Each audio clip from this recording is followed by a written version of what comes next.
Wabarakatuh. Salam sejahtera bagi kita sekalian. Mohon izin share screen Mbak Ania.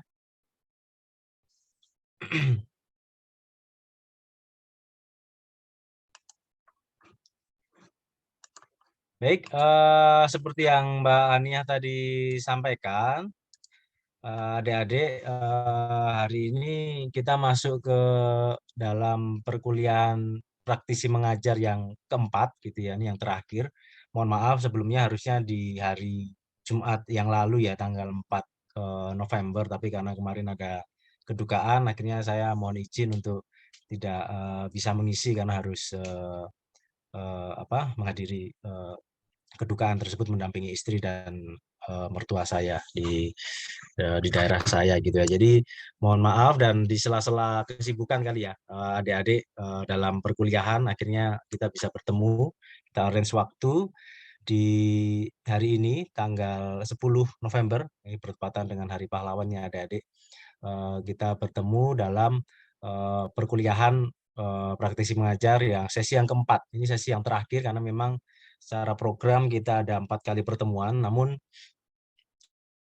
di luar itu siapa tahu nanti kemarin sempat diskusi dengan Bu Lupi, Bu Lisa, mungkin nanti suatu saat ada program tambahan gitu ya di luar praktisi mengajar, sekiranya memang ada kebutuhan dari kampus, dari teman-teman Fakultas Psikologi yang pengen mungkin mendatangkan praktisi untuk sharing, untuk berdiskusi terkait terutama psikologi industri gitu ya. Nanti kemungkinan kami masih bisa mengisi di luar program praktisi mengajar dan kami pun kemarin dengan Bu Lupi juga sempat membicarakan ada semacam PKS gitu ya, perjanjian kerjasama. Saat ini sedang kami pelajari dengan perusahaan kira-kira hal-hal apa saja yang bisa kita kerjasamakan gitu ya, termasuk mungkin laboratorium psikologi industri dan beberapa hal yang lain.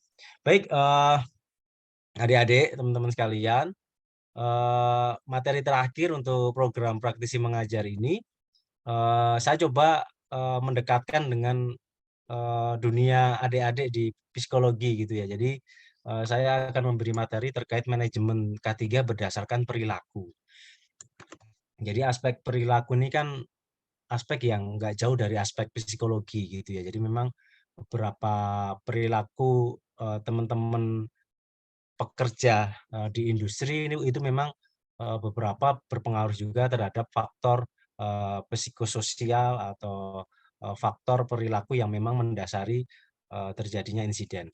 Di pertemuan sebelumnya kan kita kemarin sempat praktek lah ya bagaimana melakukan penyelidikan kecelakaan gitu kan. Jadi salah satunya juga tergali dari beberapa faktor tindakan yang tidak aman, perilaku yang tidak aman, adanya human error, adanya perilaku yang dalam tanda kutip memberikan kontribusi terjadinya kecelakaan di industri gitu ya. Ya, ini makanya nanti saya coba memberikan gambaran kepada adik-adik, kira-kira nanti adik-adik setelah lulus dari kampus, kemudian berkontribusi dalam dunia industri, masuk dalam dunia industri, dunia kerja, psikologi industri sebagai seorang ahli HRD, staf HRD, manajer HRD ini kira-kira perannya di mana sih gitu ya. Perannya di mana sih nanti dalam dunia pekerjaan karena memang yang nanti akan kita hadapi dalam dunia pekerjaan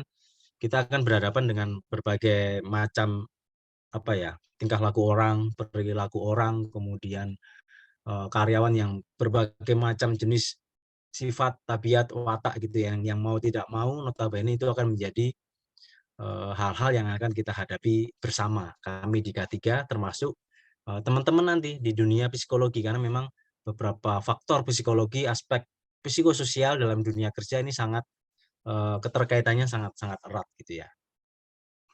Nah, sebelum masuk ke materi ini pendahuluan. Jadi saya ingin mengingatkan ke adik-adik bahwa K3 jadi kalau saya sendiri kan praktisi K3 gitu ya, tapi saya selalu berbicara bahwa K3 ini sekarang multi ilmu yang multidisiplin.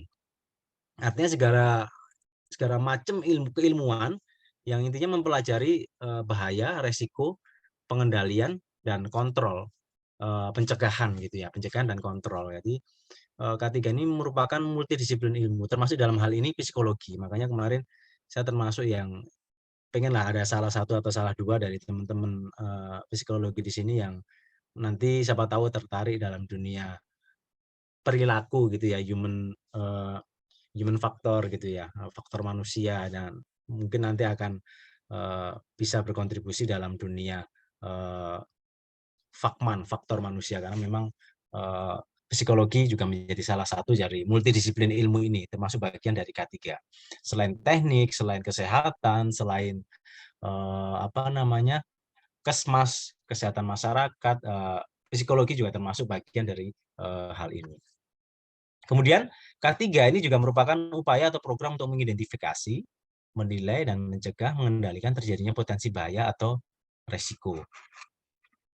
Kemudian potensi bahaya atau resiko yang terjadi, yang bisa terjadi di tempat kerja ini bisa bersifat fisik, bahaya fisik gitu ya, bahaya fisik contohnya ada panas, kemudian ada faktor fisik kebisingan, kemudian ada apa namanya, sesuatu yang sifatnya kelihatan gitu ya secara fisik. Kemudian bahaya juga sifatnya bisa kimia, karena nanti adik-adik dalam dunia industri akan ketemu bahan-bahan kimia gitu ya. Contohnya ya ada cairan, ada mungkin ada bahan-bahan kimia yang dipakai untuk membuat suatu produk misalkan. Atau biologis, atau bahaya yang sifatnya biologis kayak COVID, virus, dan segala macam bakteri. Ini kan sesuatu yang sifatnya biologis. Tapi selain itu ada juga bahaya yang sifatnya psikososial. Jadi saya kemarin pernah cerita, saya pernah bekerja di sebuah perusahaan sepatu dengan karyawan 5.000 lebih karyawan, mayoritas wanita. Ternyata bahaya yang sifatnya psikososial, interaksi antar para wanita yang jumlahnya ribuan ini lumayan kompleks gitu ya. Jadi ini juga menjadi hal yang perlu kita pelajari bersama. Kemudian upaya pengendalian adalah pengendalian yang sifatnya rekayasa. Dalam hal ini K3 ini juga melakukan pengendalian kan, prevent, kontrol, pencegahan dan pengendalian. Artinya pengendalian ini sifatnya rekayasa, sesuatu yang sifatnya merubah sesuatu dari yang bahaya menjadi yang tidak bahaya. Pengendalian sifatnya administratif kontrol. Pengendalian yang sifatnya misalkan tidak ada aturan, dibuat aturan, ini sifatnya administratif. Atau pengendalian sifatnya perilaku. Nah, ini perilaku. Makanya nanti teman-teman di ranah psikologi ini mengambil peran di bagian pengendalian perilaku, karena kita nanti akan mencoba mempelajari kira-kira aspek-aspek perilaku ini, gimana sih kita bisa ngontrol perilaku orang supaya pada saat dia masuk dalam dunia kerja ini sifatnya perilakunya seragam gitu kan, dibuat ya sebagaimana mungkin kita nanti bentuk perilaku teman-teman di lapangan ini terkontrol gitu ya, bahwa behaviornya terkontrol, bahwa perilakunya kalau kaitannya dengan safety ya best safety, behavior based safety, artinya perilaku yang berbasis keselamatan kalau kami dalam hal keselamatan. Kalau dalam hal prosedural, perilaku yang berbasis prosedural. Nah, ini memang nanti yang akan kita lakukan, karena kalau kita ngontrol perilaku tanpa sistem ya akan susah, karena kan perilaku ini antar orang dengan orang, satu dengan yang lain bisa jadi berbeda-beda gitu ya. Nah, kenapa faktor perilaku ini penting gitu kan? Kenapa faktor perilaku penting? Nah, ini saya kasih gambaran dulu adik-adik bahwa ini adalah pola simpel lah ya terkait eh, adanya bahaya, adanya resiko. Ini kan faktor K3 kan di sini nih. Dia memanage, mengelola hazard, bahaya, resiko ini supaya tidak menjadi penyakit, berdampak kepada adanya penyakit, sakit penyakit, kemudian berdampak kepada kecelakaan seperti kemarin yang kita praktekkan, sehingga pada saat ada penyakit, ada kecelakaan, ini akan menjadi suatu kerugian kan, akan menimbulkan loss atau kerugian. Nah, makanya perlu suatu yang sifatnya sistemik, sistem K3 yang dalam hal ini melakukan pengendalian dari faktor bahaya resiko ini. pengendalian bahayanya atau resiko ini dalam bentuk apa? Substitusi, eliminasi, proteksi, engineering control, administrasi kontrol, atau behavior control, perilaku yang dikontrol. Nah, makanya nanti untuk kali ini titik berat saya dalam berbicara akan lebih banyak ke behavior control. Oh ya, lupa mengingatkan nanti untuk pertemuan ini seperti biasa ya adik-adik. Jadi kalau di tengah pembicaraan langsung ada pertanyaan silahkan. Kemudian sekiranya di tengah saya berbicara adik-adik mau menyampaikan interupsi dan segala macam, langsung saja disampaikan, nggak usah nunggu selesai gitu ya. Atau mungkin raise hand atau mungkin di chatting nanti bisa disampaikan. Kemudian posisi mohon dinyamankan ya, jangan sampai tegang, jangan sampai tidak ergonomis, harapannya tetap posisi duduk yang paling nyaman gitu ya. Disiapkan minum, jangan lupa. Kemudian jangan memandang layar terus ya, sesekali memandang ke yang lain supaya mata kita tidak fokus kepada layar supaya mengurangi kelelahan mata. Nah, ini adalah gambaran bagaimana kontrol yang dilakukan untuk mengelola, memanage bahaya dan resiko tadi. Salah satunya adalah behavior control, kontrol yang terkait perilaku. Nah, ini adalah konsep dasar perilaku adik-adik. Perilaku ini kan kalau bahasa Inggrisnya behavior ya, artinya kata tersebut digunakan bahasa sehari-hari, namun seringkali perilaku ditafsirkan berbeda. Jadi kadangkala pada saat kita melihat adanya misalkan orang satu dengan yang lain gitu, adik kakak aja, kadangkala perilakunya beda. Saya punya 2 anak aja, ini perilakunya bisa jadi beda-beda. Adik-adik di rumah ini ada mahasiswa, punya saudara, punya kakak, punya adik aja bisa jadi perilaku antar satu orang dengan yang lain ini bisa jadi berbeda-beda nih. Apalagi bisa dibayangkan kalau kita masuk dalam dunia industri dengan jumlah karyawan ratusan atau ribuan. Bisa dibayangkan perilaku yang akan muncul, watak-watak asli yang bisa jadi berbeda-beda nih antar satu orang dengan orang yang lain. Nah, tentunya ini kan kalau tidak dikelola dengan baik, ini akan menjadi masalah gitu ya. Nah, perilaku juga diartikan sebagai tindakan atau kegiatan yang ditampilkan seseorang dalam hubungannya dengan orang lain dan lingkungan, atau dalam rangka manusia ini beradaptasi dengan lingkungan ini. Kadang-kala kan aspek perilaku manusia ini tergantung lingkungan ini. Kalau lingkungannya baik, kadang-kala ada orang yang baik gitu ya. Kadang-kala kalau pada saat dia masuk dalam suatu lingkungan yang tidak baik, dia juga akan menjadi tidak baik. Makanya kan kadang-kala kan kalau adik-adik cari suatu circle teman kan, teman yang baik gitu ya, kadang-kala kan mempengaruhi perilaku kita. Makanya ini juga kadang-kala konsep dasar perilaku juga mengambil di situ tuh. Artinya pada saat kita satu circle kita orangnya baik-baik ya biasanya kita juga akan terbawa kepada kebaikan. Karena yaitu salah satu perilaku juga kadang-kala diartikan seperti itu, atau tindakan yang ditampilkan seseorang dalam hubungannya dengan orang lain dan lingkungan sekitar, atau dalam rangka manusia beradaptasi dengan lingkungan. Nah, perilaku pada hakikatnya adalah aktivitas ini atau kegiatan yang nyata yang ditampilkan seseorang yang dapat teramati secara langsung maupun yang tidak tampil terlihat secara langsung dengan segera. Nah, kalau kami di praktisi K3 ini, Dek, kadangkala kami pada saat ke lapangan ini salah satu tugas kami adalah melakukan observasi, mengamati nih. Untuk melihat apa? Perilaku, aspek perilaku tadi. Jadi kadangkala kita mengamati secara langsung nih, kira-kira pada saat teman-teman di lapangan ini bekerja, ini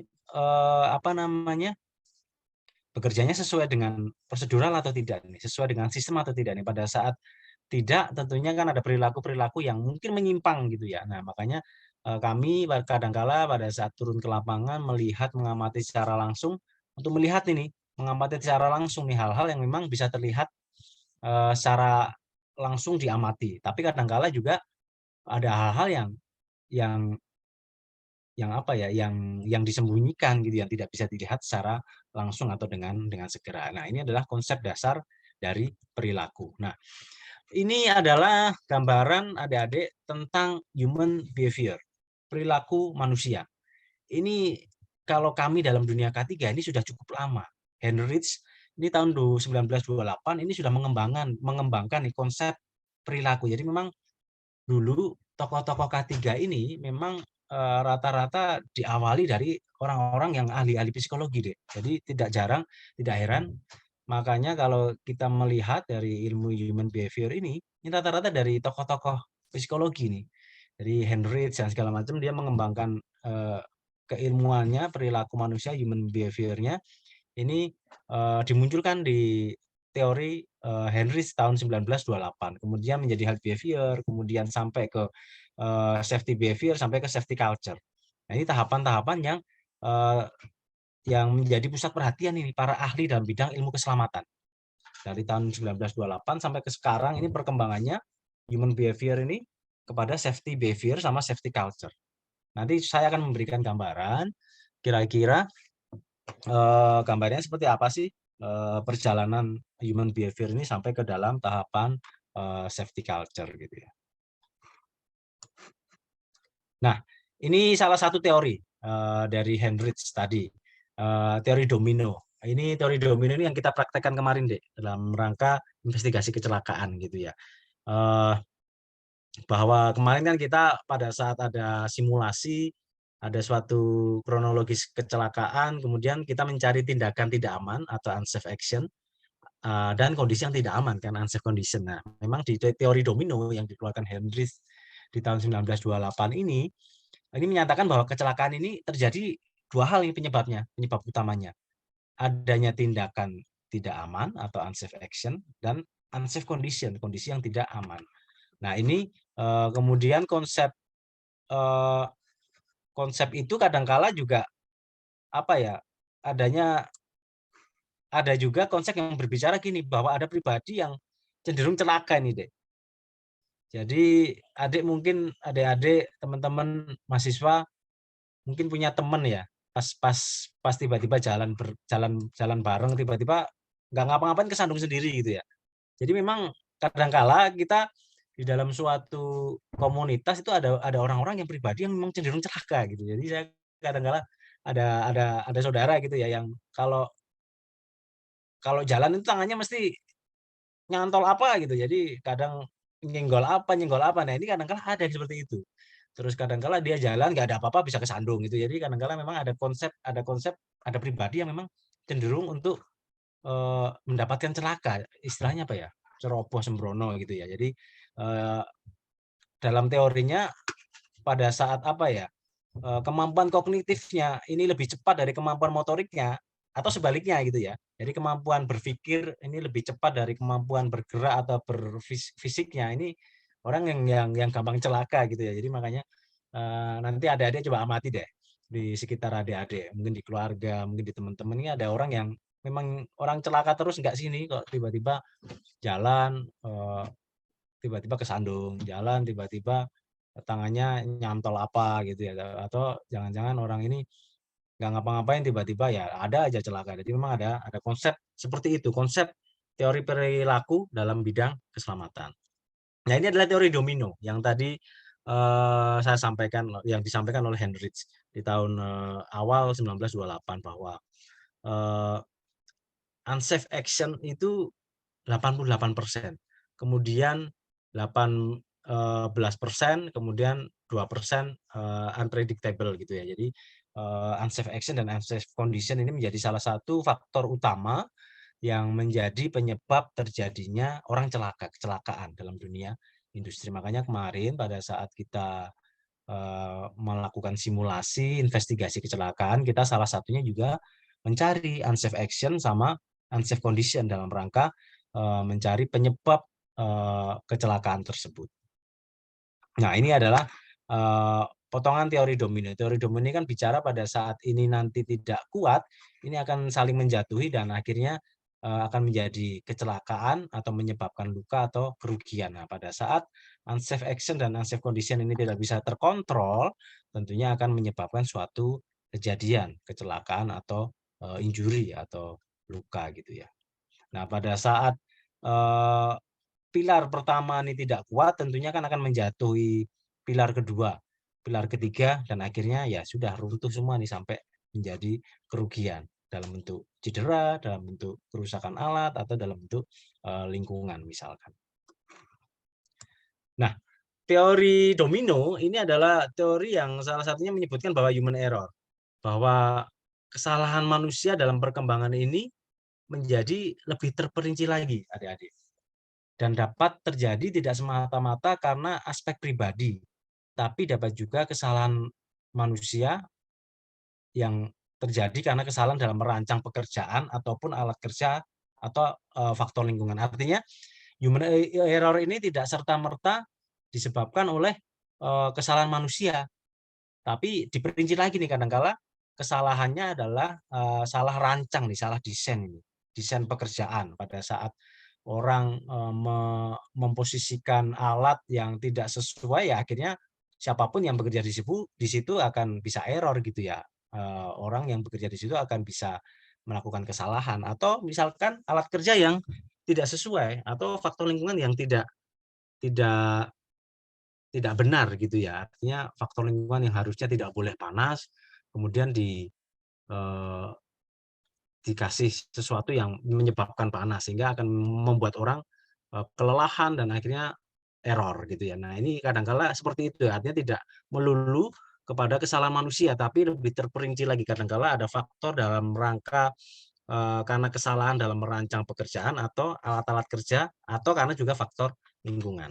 Nah, setelah tahun 70-an, kemudian Heinrich tadi, ada tokoh lagi namanya Bert and Loftus, mengembangkan konsep kecelakaan atau teori kecelakaan yang tidak jauh berbeda sih dengan Heinrich. Kan kemarin kita mempelajari ada penyebab langsung, ada penyebab dasar gitu kan. Nah, penyebab langsung ini adalah apa namanya, unsafe action, unsafe condition. Nah, penyebab dasar kan ada faktor pribadi sama faktor pekerjaan gitu ya. Nah, makanya kalau setelah tahun 70-an ini Bert dan Loftus mengembangkan konsep kecelakaan atau teori kecelakaan ini dibagi pengertian bahwa perilaku tidak aman dan kondisi tidak aman ini merupakan penyebab dari penyebab langsung, bukan dari penyebab dasar. Karena penyebab dasar ini kan dari faktor apa tadi, faktor pribadi sama faktor pekerjaan. Makanya kemarin pun pada saat kita melakukan simulasi, kita selain mencari penyebab langsung, perilaku yang tidak aman, tindakan yang tidak aman, kita juga melihat kondisi yang tidak aman kemarin. Kondisi yang tidak aman, kemudian kita juga mencari faktor pribadi sama faktor pekerjaannya. Jadi penyebab langsung dan penyebab dasarnya. Sehingga penyebab dasar ini nanti bisa menjadi apa namanya, faktor penentu dalam rangka mencari penyebab investigasi kecelakaan. Nah, penyebab dasar terjadinya kecelakaan menurut mereka adalah faktor kendali dari manajemen. Makanya kadangkala kecelakaan ini ujungnya adalah faktor manajemennya yang salah atau yang kurang gitu ya, atau manajemen yang dalam tanda kutip tidak tidak memadai, manajemennya tidak memadai, atau mungkin bisa jadi karena sistem-sistem yang dibangun belum belum maturity levelnya belum belum belum sesuai gitu ya, sehingga ini bisa menjadi penyebab dasar terjadinya kecelakaan. Tidak melulu akhirnya perkembangannya tidak hanya kecelakaan tidak hanya disebabkan oleh penyebab langsung, artinya perilaku yang tidak aman dan kondisi yang tidak aman, tetapi pasti ada faktor manajemen yang andil. Ada kontribusi manajemen yang memberikan kontribusi terjadinya kecelakaan. Apakah itu manajemen yang tidak apa namanya, tidak memberikan hak dengan baik, atau mungkin tidak menyediakan fasilitas dengan baik. Nah, ini adalah pendekatan dalam analisis kecelakaan, Dek. Jadi kalau di kami praktisi K3 dalam menganalisa suatu kecelakaan kerja di dunia industri, ini ada beberapa pendekatan sistem ini. Kalau pendekatan sistem ini terjadinya kecelakaan disebabkan oleh penyimpangan atau ketidaknormalan suatu sistem. Kalau pendekatan sekuensial ini melihat kejadian kecelakaan dengan rinci, dirunut itu, diuraikan satu persatu gitu ya. Nah, pendekatan terpadu ini, pendekatan sekuensional dengan pendekatan sistem ini apa ya, kolaborasi lah antara sistem dengan sekuensial. Kemudian epidemiologi, faktor yang kontribusi terjadinya kecelakaan, adanya faktor host, agen, dan environment. Ini skip aja. Nah, kalau ini pendekatan dalam analisis kesalahan manusia. Nah, ini mungkin mudah-mudahan nanti erat kaitannya dengan dunia psikologi ya, karena pendekatan analisis kesalahan ini error analysis approach ini pendekatan yang merinci pada faktor yang mengakibatkan terjadinya kesalahan manusia. Pendekatan yang merinci tentang faktor-faktor yang mengakibatkan terjadinya kesalahan manusia. Kemudian pendekatan yang sifatnya analisis kepatuhan nih, compliance analysis approach. Artinya kecenderungan lain pendekatan yang berorientasi untuk memperkecil terjadinya kesalahan manusia karena ada compliant gitu ya, ada pendekatan sifatnya kepatuhan pada saat kita sudah membangun sistem dan di situ sudah dipatuhi kan harapannya kesalahan orang ini akan semakin kecil gitu ya, sehingga perilaku orang akan baik sehingga human error tidak terjadi. Nah, ini ada teori lagi nih adik-adik, teori Rasmussen. Ini apa ya? Ini juga ada kaitannya nanti dengan adik-adik di dunia kerja nanti. Nah, menurut Rasmussen dan koleganya ada 3 jenjang kategori kesalahan yang bisa terjadi pada manusia. Nah, nanti adik-adik pada saat lulus kuliah psikologi kemudian menjadi salah satu tim HR gitu ya, human resource, kemudian HRD gitu, mungkin kan salah satu tugas utamanya rekrutmen gitu kan. Nah, ini ada beberapa 3 jenjang kategori kesalahan yang bisa terjadi pada manusia nih. Nah, mungkin nanti adik-adik bisa berkontribusi di sini. Yang pertama adalah kesalahannya adalah sebab kemampuan ini, skill based error. Jadi adalah suatu kesalahan manusia, ini disebabkan karena ketidakmampuan seseorang secara fisik atau tidak memiliki keterampilan untuk menjalankan tugas. Nah, dalam dunia kerja adik-adik, dalam dunia industri, proses rekrutmen ini kan biasanya ada seleksi administrasi, seleksi psikologi, seleksi interview, terus kemudian ada ujian macam-macam ya, ujian praktek, ujian teori, ujian macam-macam. Nah, salah satunya adalah menangkap skill dari orang yang akan kita rekrut gitu kan. Nah, pada saat ternyata nanti seorang ahli psikologi salah rekrut ini, ternyata skill yang dibutuhkan tidak sesuai dalam menjalankan tugas, ya akan menjadi error kan, akan berkontribusi pada kesalahan dalam menjalankan tugas tersebut karena skill based error ini adalah suatu kesalahan yang disebabkan karena ya orang tersebut ternyata nggak mampu, nggak sesuai dengan kemampuannya dalam pekerjaan ini. Makanya nanti salah satu tugas sehari-hari dalam dunia, misalkan nanti ambil dalam bidang psikologi industri adalah tugas sehari-hari adalah menyesuaikan ini kemampuan seseorang dengan pekerjaan yang dibutuhkan. Kira-kira pekerjaan yang dibutuhkan ini butuh skill apa saja sih yang nanti yang menyesuaikan. Salah satunya adalah adik-adik nanti setelah masuk dalam dunia kerjaan gitu ya. Nah, kesalahan yang kedua adalah salah karena sebab aturan ini. Nah, kesalahan ini apa? Kesalahan manusia ini karena tidak melakukan aktivitas sesuai dengan apa yang seharusnya dilakukan. Jadi kalau dalam dunia industri ini biasanya banyak sekali peraturan deh. Apakah itu peraturan perusahaan atau dalam bentuk standar operating procedure (SOP) atau dalam bentuk standar-standar yang lain. Nah, pada saat seseorang melakukan kesalahan karena dengan tidak sengaja tidak mengikuti aturan atau bahkan dengan sengaja tidak melaksanakan aturan. Nah, ini rule based error ini, bahwa salah karena aturan. Dia tidak mengikuti aturan yang seharusnya. Ini juga menjadi kategori kesalahan yang dikeluarkan oleh Rasmussen. Kemudian salah sebab pengetahuan, knowledge based error. Ini adalah kesalahan manusia yang disebabkan karena tidak memiliki pengetahuan yang dibutuhkan untuk memahami, membuat keputusan, dan bertindak melakukan suatu aktivitas. Nah, tentunya ini dalam aspek-aspek psikologi adik-adik nanti bisa nangkep ini.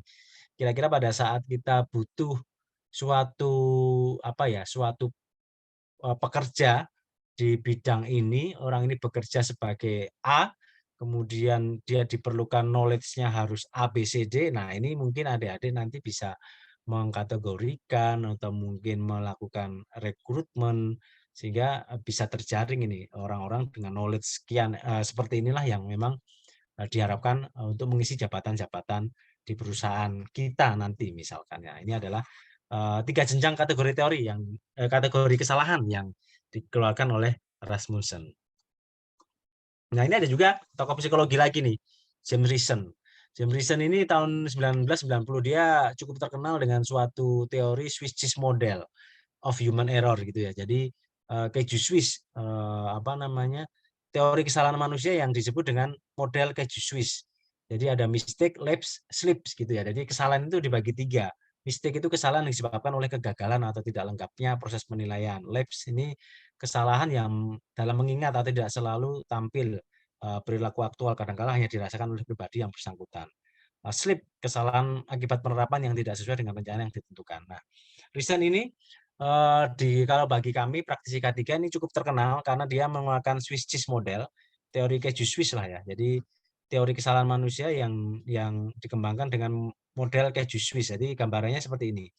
Jadi teori Swiss cheese kalau bayangan kita kan keju itu kan keju yang Swiss itu kan lubang-lubang ya, ada lubang ya. Nah, lubang-lubang ini kan kalau keju Swiss ini lubangnya ini bisa disebabkan oleh faktor internal atau faktor eksternal dari dalam atau dari luar gitu ya. Jadi kalau dalam dunia K3 kalau lubang ini nanti lubangnya linier, nah membentuk layar-layar ini layar-layar layar keju ini kemudian membentuk suatu lubang yang linier, ini akan tembus dan akhirnya menjadi suatu eksiden atau insiden.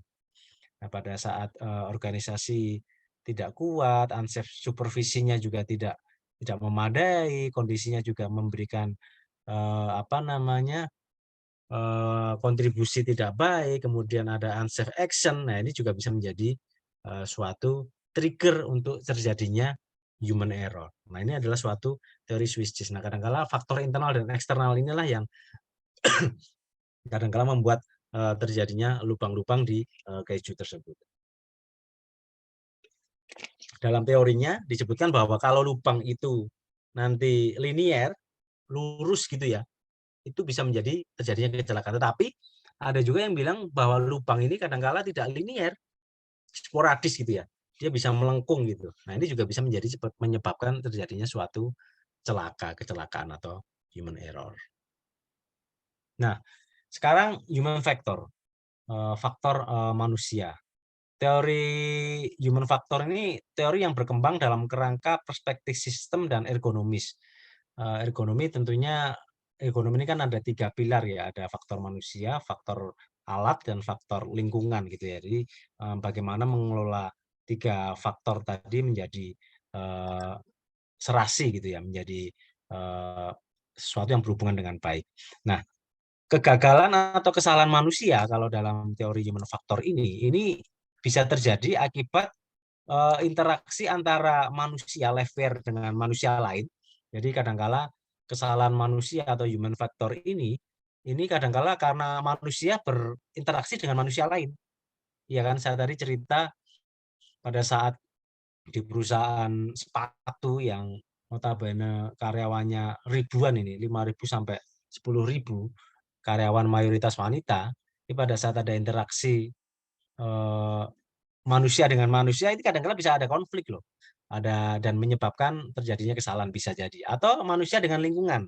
Karena kan ada faktor lingkungan di suatu pabrik gitu ya atau di suatu industri. Atau manusia dengan kemudian software yang sifatnya peraturan, kemudian hardware, mesin peralatan dan seterusnya. Jadi kegagalan atau kesalahan ini ya interaksi hal-hal itu tadi. Manusia dengan manusia, manusia dengan lingkungan, manusia dengan prosedur, manusia dengan peraturan, manusia dengan mesin. Nah, ini bisa memberikan kontribusi terjadinya kesalahan pada manusia. Nah, ini saya pikir ada perilaku ini ya. Ini sesuatu yang dipelajari. Jadi kadangkala perilaku manusia ini bisa muncul kan karena ada stimulus gitu ya. Jadi kalau misalkan kita ada adik di rumah kita gitu ya, kadang-kala pada saat kita mau menyuruh sesuatu harus dikasih stimulus ini, kasih rangsangan dulu nih, Dek, kamu kalau mau melaksanakan ini nanti saya kasih hadiah misalkan gitu stimulusnya. Jadi kadang-kala nanti di dunia pekerjaan juga gitu deh. Kadang-kala kita di dunia industri pada saat kita menyuruh pekerja kita, karyawan kita untuk melakukan sesuatu, kadang-kala kita juga harus memberikan kadang-kala untuk level-level yang apa ya, yang mungkin apa ya, yang mungkin perlu effort khusus itu kadang-kala kita harus memberikan stimulus nih. memberikan apa ya, rangsangan-rangsangan. Nah, oh nanti kalau ini selesai nanti saya berikan bonus. Oh ini enggak, nanti kalau ini ada hadiah kayak kayak gitu. Jadi ada semacam bahwa eh, belajar ini kadang-kala ya harus ada stimulusnya, dipengaruhi oleh rangsangan-rangsangan yang ada, harus ada perangsangnya lah, harus ada iming-imingnya baru dia bisa melakukan. Atau proses terbentuknya perilaku ini juga pembelajaran terhadap respon, tanggapan. Jadi kalau di kampus, jadi kadangkala orang itu mau pakai APD, helm gitu ya misalkan ya. Kenapa kamu pakai helm? Karena kepala saya pernah kejatuhan batu Pak, baru pakai helm. Nah, itu akhirnya respon kan, dia merespon setelah kejadian baru ditanggapi gitu ya. Jadi akhirnya ya belajar setelah baru ya meresponi, menanggapi dari hal yang memang menjadi apa ya, tanggapan dari respon-respon yang dipengaruhi respon-respon yang ada dari hal-hal yang terjadi gitu ya. Kemudian yang ketiga adalah belajar melalui observasi nih, observation learning. Jadi kadangkala orang akan ada beberapa tipe ya manusia atau kita atau teman-teman kita yang kadangkala belajar ini observasi dulu nih, melihat kondisi gitu ya. Pada saat kita sudah melihat kondisi, kita bisa mengambil pelajaran dari pengamatan itu nih. Bisa seperti itu. Nah, atau sosial kognitif learning lainnya gitu ya. Nah, yang tidak dipelajari ini adalah perilaku yang tumbuh karena manusia memiliki naluri dan tumbuh sesuai dengan tahap kematangannya. Nah, ini yang susah nih karena memang kadangkala perilaku yang ini tumbuh sesuai kedewasaan masing-masing gitu ya. Kadang-kala kan kalau kita nanti di lapangan adik-adik akan ketemu orang-orang tua yang kadang-kala masih kekanak-kanakan ini, kadang-kala ketemu tuh di dunia pekerjaan. Nanti jangan heran kadang-kala ini orang tua kok kayak anak-anak ini ya. Jadi bisa jadi seperti itu karena memang ini tidak dipelajari kadang-kala kan apa ya, perilaku yang tumbuh karena tingkat tahap kematangan. Nah, kematangan orang-orang, kedewasaan orang-orang ini kan sesuatu yang apa ya, yang tidak ada ukurannya gitu. Kadang-kala ada orang yang masih usia mungkin ya belum belum tua tapi kadang-kala sudah dewasa atau sebaliknya masih muda mungkin sudah dewasa atau sudah tua bahkan belum belum dewasa juga juga ada. Nah, ini yang saya sampaikan tadi behavior based safety, perilaku yang berbasis keselamatan. Ini akan nanti kami berikan contohnya gitu ya. Nah, teori perilaku seperti yang kemarin juga kita simulasikan, ini ada yang disebut ABC model. ABC ini antecedent atau sesuatu yang menyebabkan men-trigger lah ya, mendasari perilaku. Nah, ini kemudian behavior, kemudian konsekuensi. Ini ABC, antecedent, behavior, konsekuensi. Antecedent ini sifatnya sesuatu yang melatar belakangi orang berperilaku. Kemudian pada saat orang berperilaku, beraktivitas berperilaku tentunya kan ada konsekuensi dari perilaku tersebut kan. Nah, ini apakah nanti ada punishment, ada mungkin penghargaan atau apa yang dari hasil konsekuensi behavior tersebut. Nah, ini pada saat ada at risk behavior misalkan tidak pakai alat pelindung diri, ya hal apa yang apa ya, menyebabkan, men-trigger lah ya, orang tersebut tidak pakai alat pelindung diri. Oh, dalam tanda kutip misalkan dia tidak tahu. Nah, padahal konsekuensinya pada saat nggak pakai alat pelindung diri apa? Orang bisa luka pada saat ada kecelakaan atau mungkin bisa kena sanksi karena kewajibannya memakai alat pelindung diri. Atau dalam tanda kutip misalkan ini ada at risk behavior, orang tidak pakai sabuk pengaman. Kenapa tidak pakai sabuk pengaman? Atau orang overspeed, ngebut gitu ya. Orang ngebut at risk behavior-nya. Antecedennya apa? Ya pengen cepat, pengen buru-buru shortcut gitu ya. Konsekuensinya ya orang bisa celaka. Nah, ini makanya ABC analisis ini menjadi salah satu teori perilaku yang dipelajari di beberapa industri gitu ya.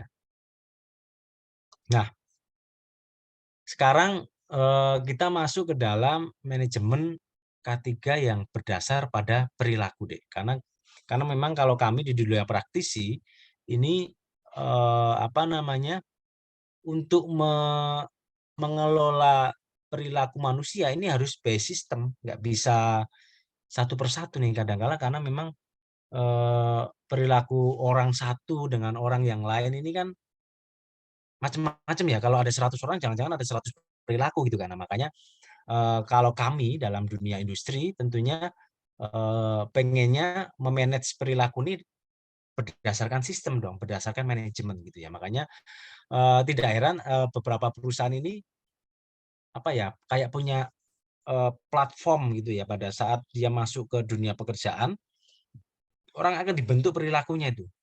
Saya pernah masuk ke perusahaan Astra gitu deh ya. Jadi 3 bulan pertama setelah masuk di grup Astra itu saya harus masuk ke apa ya, Kawah Candra di Muka kayak di Rindam gitu ya. Jadi kayak ada pendidikan semi militer itu dibentuk memang dikhususkan untuk membentuk perilaku kita.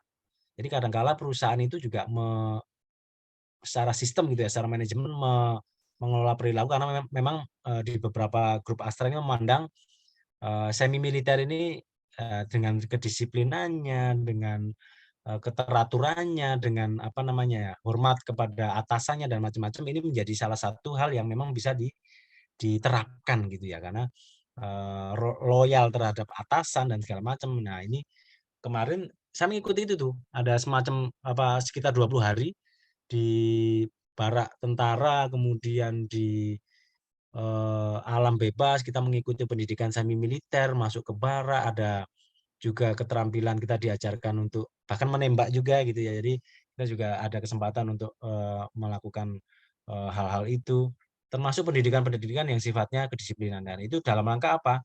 Yaitu memanage perilaku itu supaya supaya pada saat orang nah jadi kadang-kala nanti kalau adik-adik masuk dalam dunia industri, oh kalau Anda bekerja di PT A, oh pasti deh orang-orangnya kayak gini. Jadi sudah bisa nih terpetakan atau terlihat role modelnya gitu ya. Jadi seperti itu yang diharapkan. Tetapi apakah itu gampang? Ya tentunya ya tidak tidak anu ya, tidak sesuatu yang sifatnya gampang karena ini perlu effort yang luar biasa untuk membentuk suatu apa ya, sistem yang kuat, membentuk, memanage perilaku ini menjadi perilaku yang sesuai dengan apa yang dimaui perusahaan bahwa kita pengen memanage karyawan kita dengan pola kerja seperti ini, kemudian dengan model karyawan seperti ini, kemudian perilaku yang juga seperti ini. Makanya beberapa perusahaan ada nilai-nilai inti itu. Nilai-nilai inti dari perusahaan kerja ikhlas, kerja keras, kerja tuntas, misalkan seperti itu yang diharapkan menjadi nilai inti dari perusahaan. Nah, ini yang perlu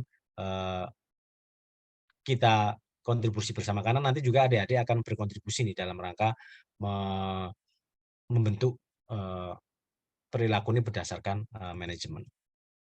Nah, behavior based safety. Behavior based safety ini harapannya kan supaya nanti apa ya, insidennya semakin kecil karena memang harapannya dengan perilaku yang berbasis pada keselamatan, orang akan berperilaku selamat, sehat dan selamat gitu ya. Jadi konsep dari behavior based safety ini harapannya orang nanti pada saat di dunia industri, kami dalam hal praktisi K3 ini, pengennya nanti pada saat industri yang demikian banyak bahaya dan resiko, tentunya salah satu aspek yang kami manage adalah behavior based safety, perilaku yang berbasis keselamatan. Nah, pada saat itu diterapkan, tentunya orang akan beraktivitas dengan selamat dan sehat, dan tentunya at risk behavior-nya akan semakin menurun nih, atau semakin mengecil nih. Dan pada saat accident juga harapannya semakin mengecil atau bahkan pada suatu tahapan yang nggak ada gitu ya, zero gitu ya. Nah, alasannya kenapa aspek perilaku tadi ke manajemen? Karena K3 ini merupakan suatu proses yang diawali dan dipengaruhi secara proaktif oleh perilaku manusia, deh. Jadi salah satu aspek K3 ini aspek perilaku. Jadi makanya adik-adik nanti makanya saya sering kali ngajak teman-teman psikologi nih, karena salah satu yang bisa memanage perilaku juga nih untuk bisa masuk dalam masuk atau berkontribusi di bidang kami nih, di bidang K3 karena eh, proses yang diawali dipengaruhi secara proaktif oleh perilaku nih. Karena K3 ini kan apa ya, mengubah perilaku manusia yang tadinya tidak aman menjadi aman kan. Nah, ini proses proaktif mengubah perilaku seseorang. K3 itu salah satunya. Jadi adanya bahaya, adanya resiko, kemudian adanya at risk behavior tadi yang perilaku yang beresiko. Nah, ini perlu dilakukan proses yang untuk mempengaruhi, merubah image, merubah perilaku manusia secara proaktif, ya didasari dari perilaku manusia. Makanya ini sangat penting. Nah, faktor yang penentu perilaku ini kan yang tadi kalau James Reason kan ada bahaya laten sama internal sama eksternal gitu ya. Nah, ini sama. Kalau internal ini adalah faktor yang berkaitan dengan diri pribadi. Jadi kadangkala perilaku ini kan dipengaruhi karena kebutuhan, needs, kemudian motivasi nih. Kadangkala perilaku karena ada motivasi, kemudian personality, kemudian adanya harapan, pengetahuan atau persepsi dan banyak faktor internal lainnya. Eksternal ini faktor yang dari luar nih. Kadangkala memang perilaku-perilaku pekerja, perilaku manusia ini banyak dipengaruhi oleh dari luar diri seseorang nih. Bisa jadi dari lingkungan, bisa jadi dari kelompoknya, dari organisasinya, kemudian dari perusahaannya, atau mungkin dia tinggal di masyarakat mana itu juga bisa menjadi penentu perilaku itu. Kalau masyarakatnya misalkan keras, bisa jadi dia juga menjadi keras gitu ya. Atau faktor eksternal dari peraturan, atasan. Kadang-kala kalau atasannya sangat disiplin, dia juga kadang-kala juga bisa menjadi disiplin. Atau kadang-kala faktor eksternal dari orang tua nih, bisa jadi, atau dari rekan atau kawan, ini bisa bisa juga menjadi faktor penentu perilaku.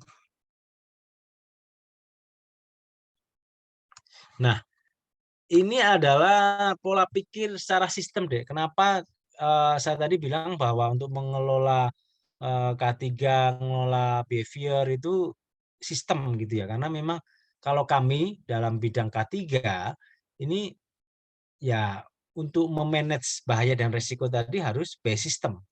Kenapa by system? Karena kadang-kala gini, yang pertama adalah kita kemarin simulasi kan bahwa untuk mencari satu penyebab kecelakaan yang dalam tanda kutip kecelakaan yang sederhana itu penyebabnya majemuk gitu ya, banyak, not single root causes gitu ya. Artinya tidak penyebabnya tidak penyebab tunggal. Artinya penyebabnya bisa jadi majemuk, macam-macam penyebabnya. Nah, karena memang kecelakaan itu nggak mungkin dia penyebabnya penyebab tunggal, pasti ada keterkaitan hal-hal lain yang menyebabkan terjadinya kecelakaan. Nah, selain itu, penyebab kecelakaan yang sifatnya majemuk tadi bisa juga terjadi dari faktor lingkungan, faktor perilaku, faktor pribadi dalam terjadinya kecelakaan. Faktor perilaku ini muncul lagi. Nah, kemudian kinerja K3, keselamatan dan kesehatan kerja ini mencakup faktor lingkungan, faktor perilaku, dan faktor pribadi. Nah, kemudian dalam investigasi kecelakaan yang kemarin kita praktekkan, yang dicari adalah fakta, bukan kesalahan. Artinya fact finding, bukan fault finding gitu ya. Artinya memang kita dalam investigasi ini adalah mencari data dan fakta, bukan mencari ini salahnya siapa gitu ya. Makanya ini yang selalu apa ya, kadang-kala berbenturan deh. Kadang-kala human error, kemudian ada teori-teori tentang perilaku yang berkontribusi terhadap kecelakaan, tapi memang konsep dari investigasi kecelakaan adalah mencari apa yang salah, bukan siapa yang salah gitu ya. Kemudian umpan balik ini merupakan penggerak dari perilaku gitu ya. Kemudian prinsip konsistensi akan mengembangkan komitmen dan prinsip timbal balik. Nah, ini adalah hambatan. Hambatan dalam penerapan manajemen K3 berdasarkan perilaku. Yang pertama, pola pikir sistem nih. Jadi kadang-kala orang akan terjebak dalam pola pikir sistem. Orang akan apa ya, melihat akan susah dalam menerapkan manajemen K3 berdasarkan perilaku karena memang pola pikir sistemnya yang mungkin masih belum sesuai. Kemudian rasa memiliki di manajemen K3-nya ini juga belum ada. Kemudian kadang-kala kan bottom up atau top down gitu ya. Kadang-kala aspek perilaku ini kan perlu role model gitu ya. Kadang-kala atasan sebagai contoh. Nah, kadangkala kalau kita di dunia industri, kadangkala melihat orang ini melihat atasannya, "Atasan saya aja kayak gitu, Pak. Saya kayak gini nggak apa-apa dong," kasarnya gitu. Jadi kadangkala kita akan melihat seperti itu. Kadangkala orang yang seharusnya jadi role model ini, ternyata dia berperilaku yang tidak aman. Nah, atau berperilaku yang nyeleneh lah, kasarnya gitu ya. Jadi ini juga menjadi hambatan dalam penerapan manajemen K3 berdasarkan perilaku. Yang seharusnya bisa jadi role model, malah jadi sesuatu yang ya menjadi benalu gitu ya. Kemudian leadership kepemimpinan. Nah, ini juga menjadi hambatan nih. Kadangkala ya itu tadi, kadangkala ada beberapa yang seharusnya mengambil peran, memberikan leadership yang baik dalam kepemimpinannya, ternyata dia memimpin dengan tidak baik gitu ya, tidak merangkul, tidak memberdayakan anggotanya. Nah, ini juga tidak sesuai. Kemudian pengukuran keberhasilannya tidak jelas nih. Kadangkala juga penerapan manajemen K3 perilaku ini juga menjadi terhambat. Nah, ini adalah perilaku manusia dilihat dalam konteks sistem deh. Ini real ya, ini kadangkala nanti kalau dalam dunia industri adik-adik akan melihat ini prestasi kerja karyawan ini walaupun mereka bekerja pada suatu lingkungan yang sama, kemudian jenis mesin yang sama, tapi kadang-kala prestasinya beda-beda loh. Sama lah ya kita di dunia pendidikan gitu ya, kita yang ngajar sama, yang dikasihnya materinya sama kan kadang-kala juga IPK-nya kan bisa macam-macam beda-beda. Nah, kadang-kala di dunia kerja juga gitu nih. Orang aturannya sama, orang cara kerjanya sama, kemudian jenis jenis mesinnya juga sama, lingkungan kerjanya sama, tapi kok hasil kerjanya kok bisa beda-beda. Nah, ini kadang-kala nanti akan ketemu seperti itu deh di lapangan. Nah, perbedaan prestasi ini kan kadang-kala disebabkan oleh minat dan bakat, motivasi, kepribadian, serta pengetahuan gitu kan. Nah, ini yang tahu siapa ya? Tentunya staf-staf HRD kan. Makanya ini salah satu nanti tugas adik-adik kalau masuk dalam dunia industri atau psikologi industri adalah adik-adik nanti akan memetakan minat dan bakat dari pekerja, motivasi, kepribadian serta pengetahuan. Tujuannya apa? Untuk menempatkan pekerja-pekerja ini pada bidang atau jabatan yang sesuai nih. Karena pada saat minat, bakat, motivasi, kepribadian serta pengetahuan ini ditempatkan pada suatu jabatan yang tepat, tentunya akan memberikan prestasi kerja yang baik gitu kan. Nah, ini siapa yang melakukan? Nah, tentunya adik-adik nanti. Adik-adik yang masuk dalam dunia psikologi industri atau dalam dunia kerja di industri. Karena nanti salah satu tugas dari HRD adalah memetakan ini nih. Memetakan pekerja, melakukan review, melakukan penilaian.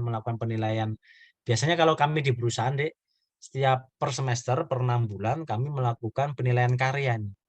Melihat performa KPI lah ya, key performa indikator gitu ya dari kinerja dari masing-masing pekerja.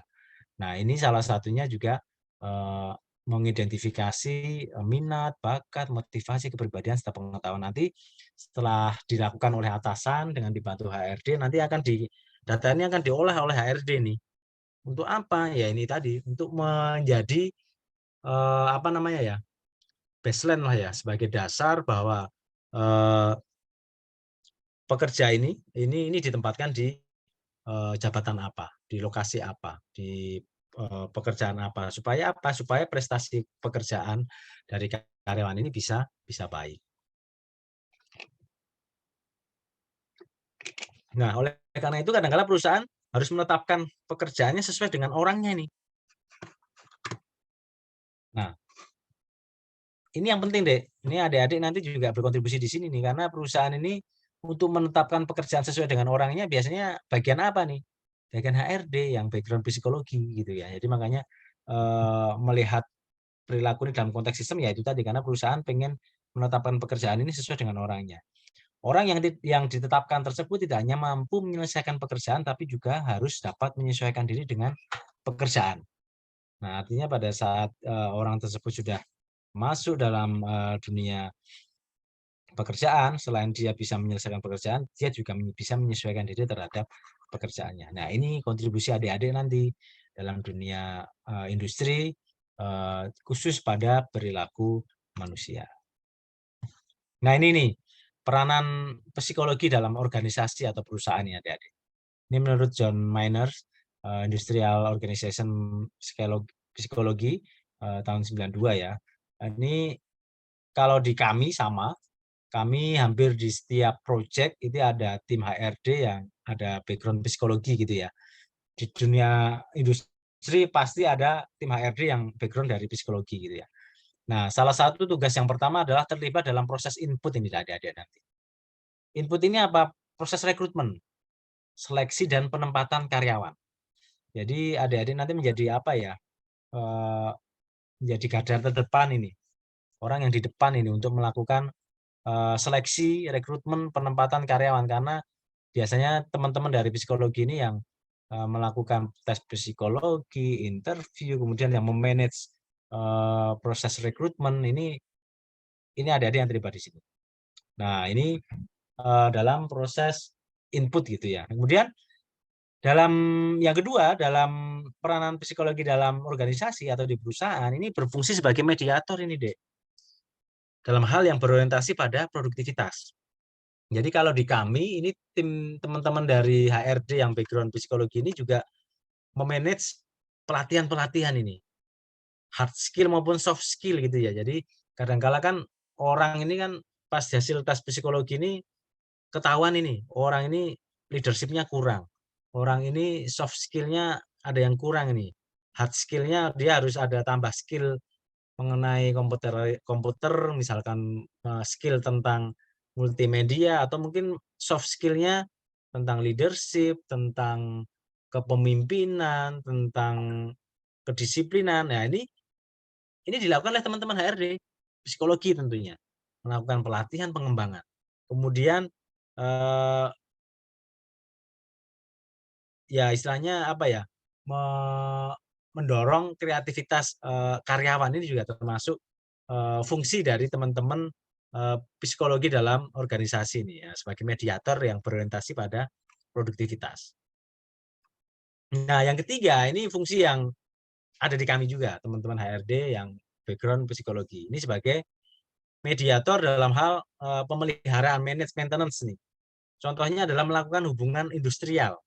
Jadi kalau dalam dunia pekerjaan ini kan cukup banyak nih pekerjaannya adik-adik ya. Ada interaksi antara pengusaha, antara buruh, dan juga pemerintah bipartit gitu ya, serikat pekerja dan macam-macam. Nah, yang memastikan komunikasi internal berlangsung dengan baik ini sebagai apa ya, mediator, sebagai jembatan, apa namanya, yang menjembatani gitu ya, hubungan pengusaha, buruh, dan pemerintah.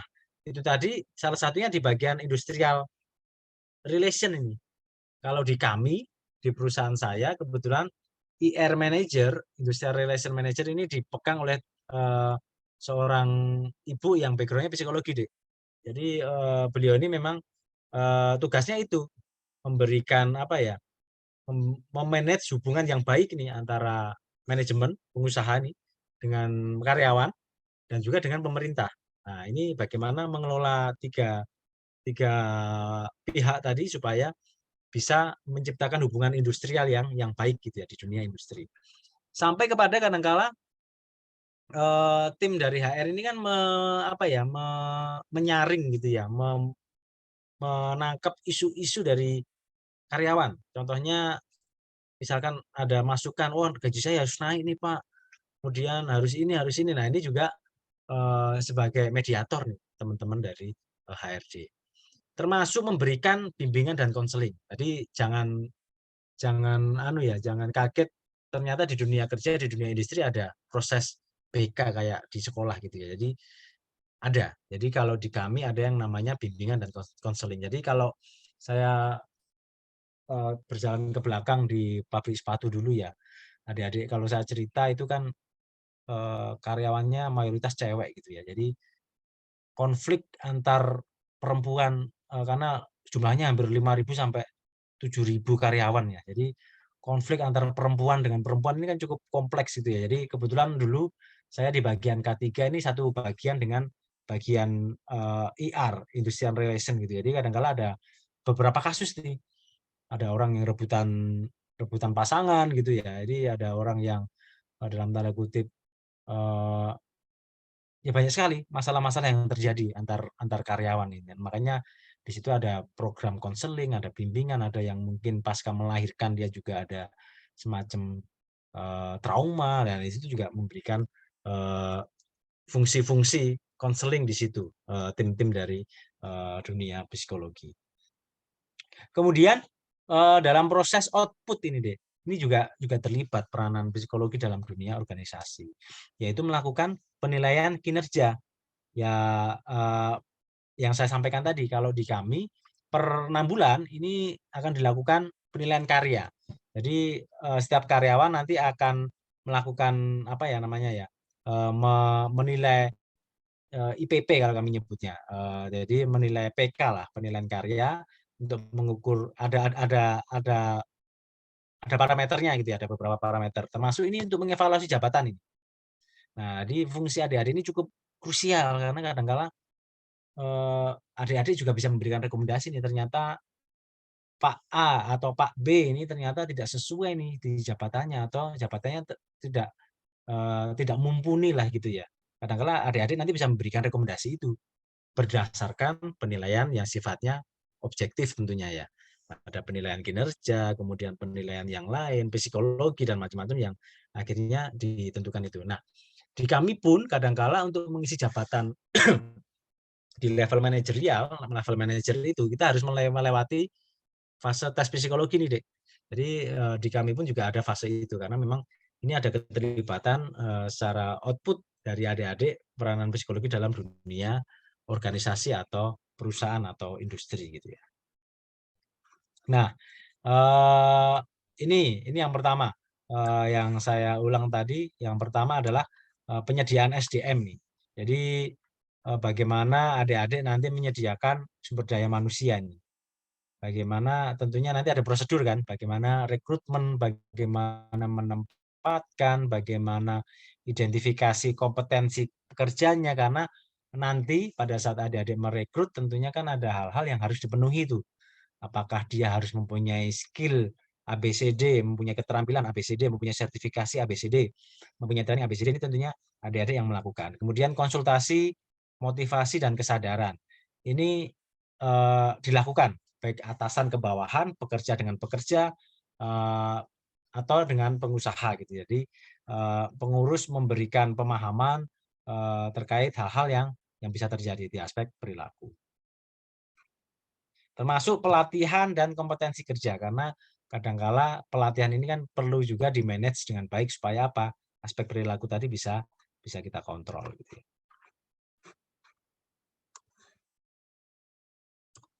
Nah, ini hanya sekedar tahu saja bahwa penyediaan sarana dan prasarana gitu ya. Nah, ini saya ulang kembali bahwa aspek perilaku ada di sini nih, bahwa nanti dalam dunia industri ada bahaya, resiko gitu ya. Nah, pada saat ada bahaya, pada saat pekerja nanti mengamati bahaya, kemudian mengenal bahaya, kemudian dia mengambil keputusan ini. Saya menghindar atau saya harus memanage bahaya ini gitu ya. Kemudian pada saat pekerja memiliki kemampuan untuk menghindar dalam tanda kutip ya, atau memanage gitu ya, nanti makanya dia akan berperilaku yang aman gitu kan, berperilaku aman. Nah, pada saat dia berperilaku aman, ya tidak terjadi kecelakaan, kan ini yang kita inginkan.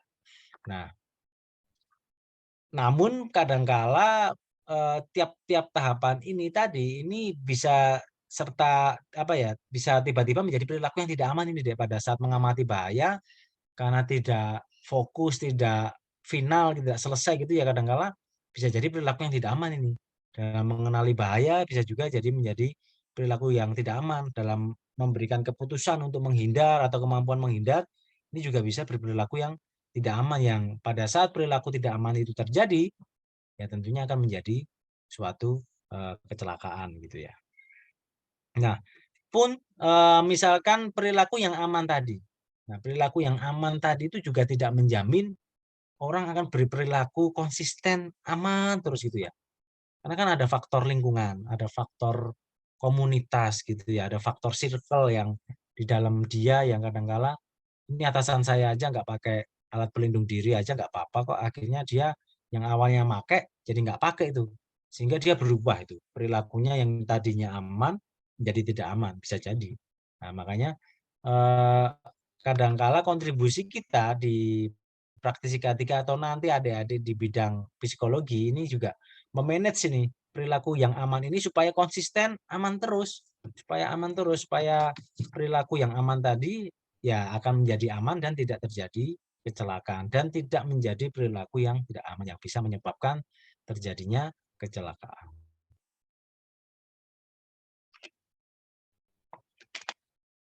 Nah, salah satu output dari aspek perilaku ini adalah terbentuknya budaya. Jadi kalau makanya tadi kalau dalam rentetan di depan tadi bahwa salah satu tahap dari human behavior di bawahnya adalah safety culture gitu ya. Jadi budaya sehat dan selamat. Dan ini memang menjadi tahapan bentuknya perilaku dari apa? Perilaku manusia, perilaku yang beresiko, kemudian perilaku tadi terkontrol, kemudian bisa menciptakan budaya yang sehat dan selamat. Budaya yang sehat dan selamat ini apa? Yang sifatnya nilai yang sifatnya pribadi, nilai yang sifatnya berkelompok, atau lebih besar lagi nilai yang sifatnya organisasional, organisasi. Nah, pada saat organisasi sudah terbentuk, ini menjadi budaya nih, budaya perilaku yang sehat dan selamat gitu ya. Nah, sedikit menyampaikan terkait budaya ya, istilah budaya keselamatan ini pertama kali itu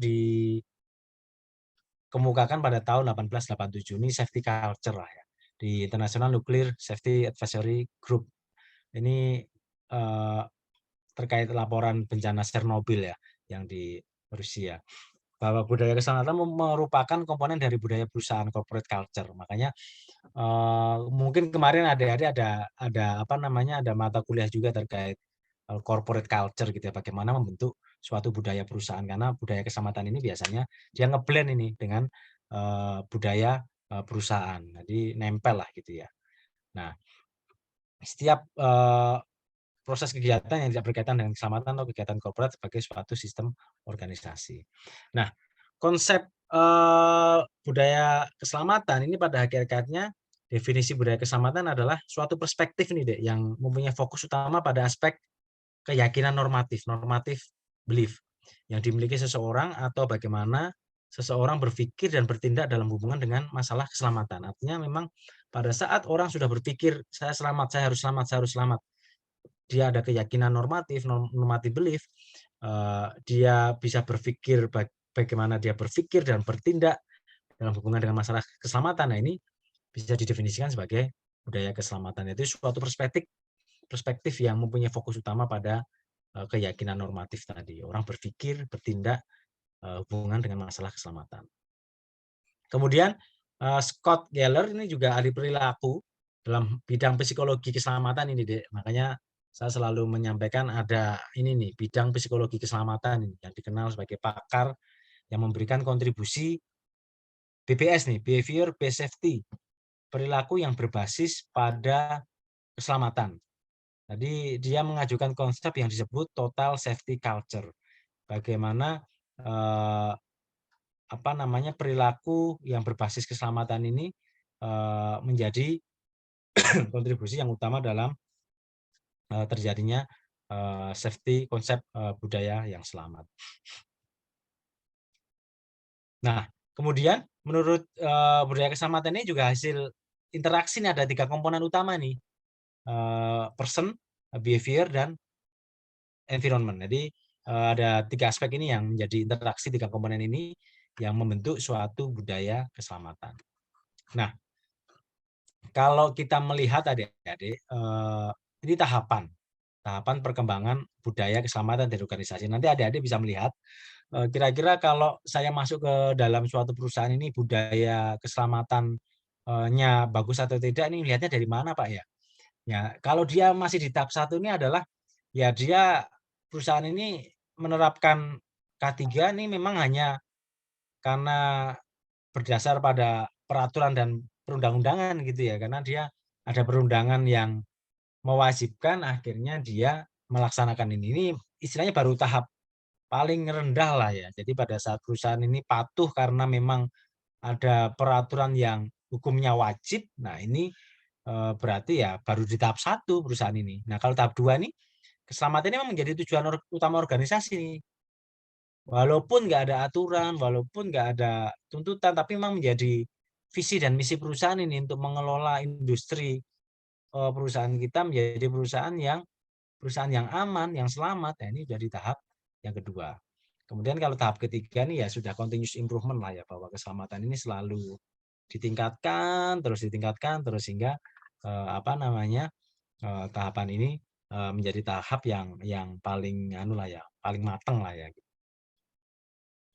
Nah, budaya ini merupakan konsep yang majemuk, yang tampilnya biasanya bisa dilihat secara langsung maupun tidak langsung. Jadi nanti adik-adik kalau masuk dalam dunia industri, melihat budaya safety gitu ya, ini kadang-kadang bisa kelihatan secara langsung gitu. Wah, orangnya masuk aja sudah pakai seragamnya sudah sangat bagus ini. Kemudian penampakan perusahaannya bersih, rapi, terawat gitu, ini udah kelihatan ini. Nah, ini kadang-kala dilihat secara langsung. Kemudian budaya keselamatan salah satu bagian dari budaya secara umum. Nah, makanya saya sampaikan tadi bahwa kadang-kala budaya keselamatan ini menjadi bagian dari budaya corporate. Nah, eh, konsep budaya keselamatan cukup beragam nih, dan membawa dampak pada keragaman indikator dan alat ukur yang digunakan.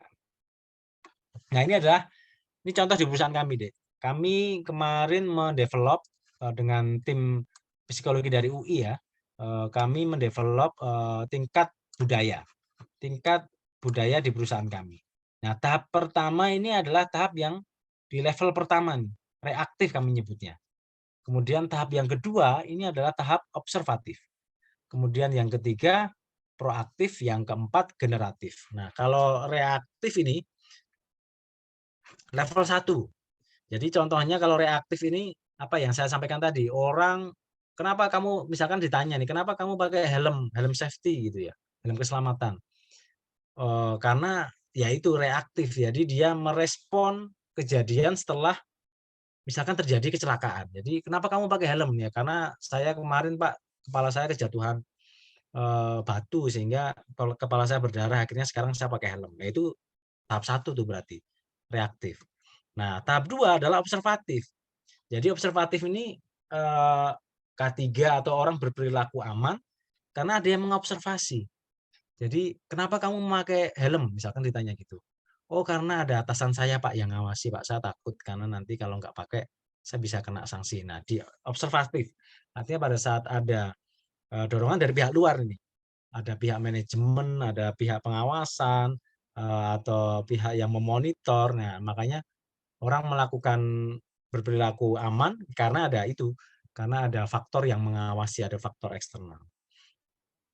Nah, ini proaktif sudah lumayan ini. Proaktif ini sudah ada apa ya, inisiatif dari diri. Jadi bahwa orang sudah mempunyai kemampuan untuk merespon. Artinya orang memakai, "Kenapa kamu pakai helm?" Misalkan ditanya gitu ya. "Ini Pak, karena saya pengen selamat pada saat nanti ada benda yang jatuh kena kepala saya, nggak kena kepala tapi kena helm saya." Ini sudah ada proaktif. Nah, proaktif sehingga eee, ini inisiatif dari diri sendiri gitu ya.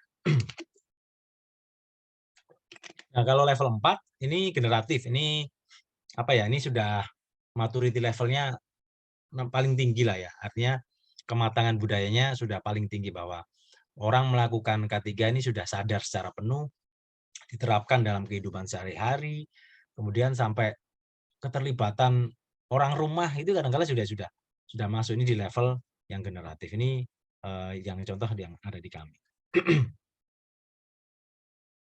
Kita sampai 16.40 Mbak Nia ya.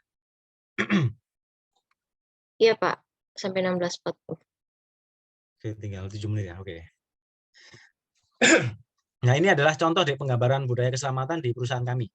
Jadi kami ada ADMIT system lah kami nyebutnya. ADMIT itu kalau di kami, di perusahaan kami nyebutnya attitude, behavior, and persepsi gitu ya. Jadi kemudian M-nya manajemen infrastruktur dan teknologi, kemudian sistemnya HSE manajemen sistem, bagaimana ketiga hal ini, attitude, kemudian manajemen infrastruktur, dan HSE manajemen menjadi admin sistem untuk menggambarkan keselamatan budaya di perusahaan.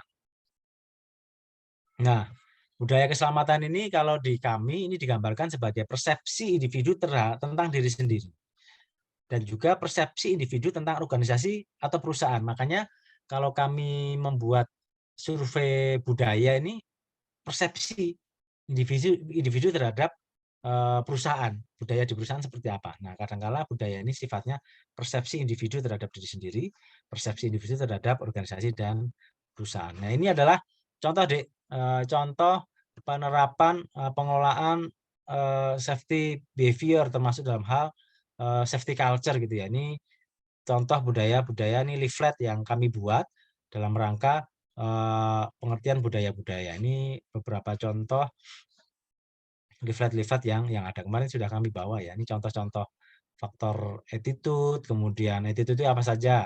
Persepsi, perilaku, kepemimpinan, komunikasi, konsultasi, partisipasi, keterlibatan, kesadaran risiko. Nah, ini contoh-contohnya. Nah, ini contoh-contohnya. Nanti materi akan saya sampaikan ya.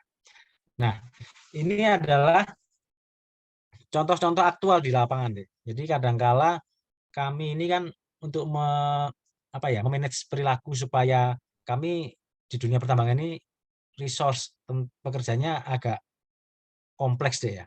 Kami beragam gitu ya. Jadi dari berbagai suku, berbagai latar belakang pendidikan, macam-macam. Jadi memanage supaya mereka satu hati, one heart gitu ya, one misi, one visi itu kadangkala kami harus melakukan apa ya, semacam sarasehan. Kami harus melakukan apa namanya, diskusi secara langsung day to day ke lapangan gitu ya. Kami kadang-kadang jemput bola nih, mendatangi karyawan yang dalam tanda kutip sedang misalkan, menunggu pekerjaan pada saat ada waktu yang ada, kami langsung kumpulkan itu. Kalau langsung kami ajak konseling, kami langsung konsultasi, kami langsung bimbingan gitu ya, kami langsung ngobrol enak nih, ngobrol santai gitu ya, sehingga ada kedekatan antara, eee, atasan dengan bawahan. Nah, ini memang perlu kadang-kala seperti itu yang harus, dijaga supaya perilaku teman-teman ini terjaga. Karena kalau kami di industri, menjaga perilaku kan termasuk ini, susah.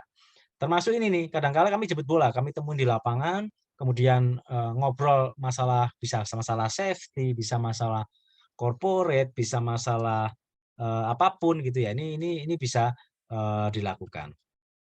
Nah, kadangkala, di kami setiap pagi pun itu harus ada interaksi antara pengawas dengan bawahannya. Jadi kalau di kami setiap hari itu ada yang namanya P5M ya, pembicaraan 5 menit. Jadi setiap, pengawas itu wajib ketemu. Supaya apa? Supaya, kita mau melakukan apa hari ini, kita harus berperilaku apa hari ini, itu sudah dideklarasikan gitu ya, bahwa kita hari ini mau melakukan pekerjaan ini. Kita mau melakukan pekerjaan ini dengan mengacu pada prosedur ini. Sehingga harapannya teman-teman mengikuti pekerjaan sesuai dengan prosedur ini. Supaya diikuti prosedur sehingga menjadi selamat, kasarnya gitu.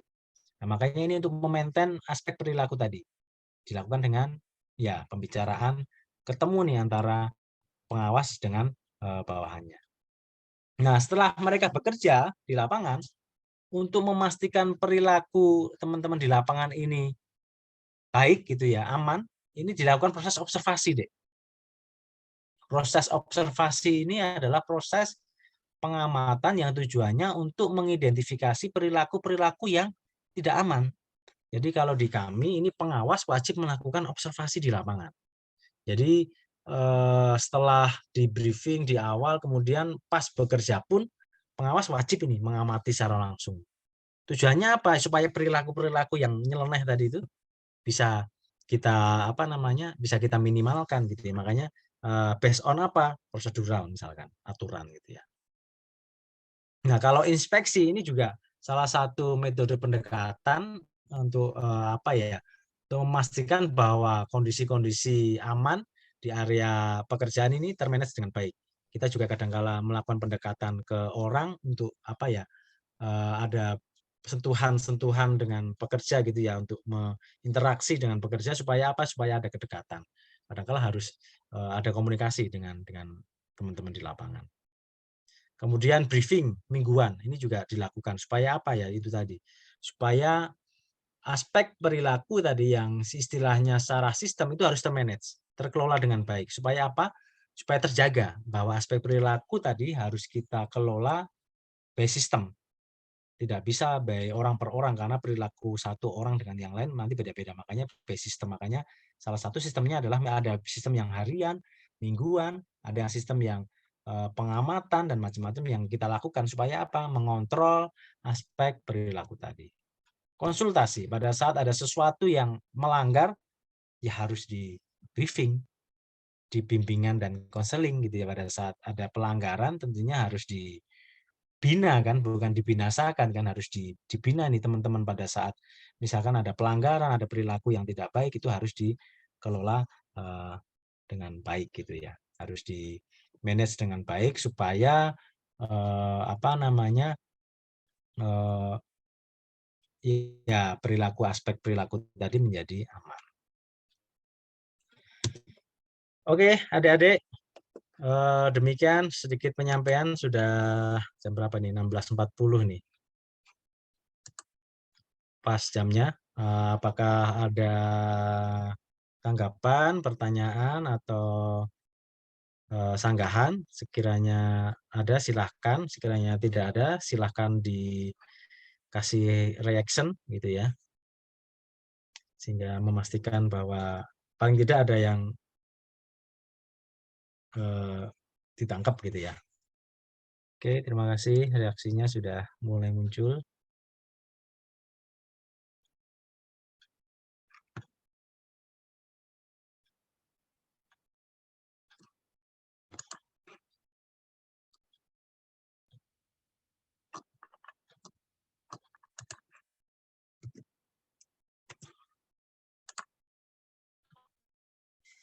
Oke, tidak ada. Jika tidak ada, kalau memungkinkan kita foto bersama ya di akhir sesi ini. Adik-adik kalau berkenan buka on cam, kita berfoto bersama. Silahkan bergaya apa nih? Bergaya bebas ya. Jadi mudah-mudahan kita bisa dipertemukan lagi secara offline gitu ya dengan adik-adik di kampus ya.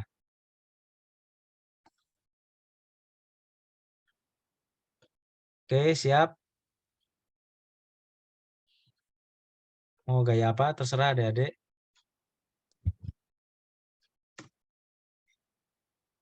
Kayak jempol ya. Oke.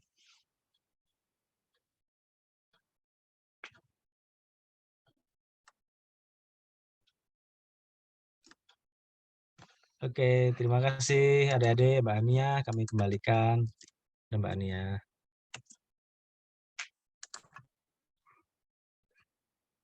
Baik, terima kasih adik-adik atas waktunya. Untuk waktu dan selanjutnya kami berikan pada Mbak Ania. Assalamualaikum warahmatullahi wabarakatuh. Waalaikumsalam warahmatullahi wabarakatuh. Terima kasih banyak Pak Yoga atas materinya hari ini dan materi sebelum-sebelumnya selama 4 pertemuan. Terima kasih juga buat teman-teman yang sudah menyimak dan mendengarkan. Semoga materi ini bisa bermanfaat di kehidupan kita nantinya. Baik, pertemuan kali ini saya tutup. Wassalamualaikum warahmatullahi wabarakatuh. Terima kasih sekali lagi Pak Yoga. Terima kasih adik-adik. Terima kasih, Pak. Pak Yoga. Terima kasih. Terima kasih, Pak Yoga. Ya, Terima kasih, sama-sama. Pak. Ya.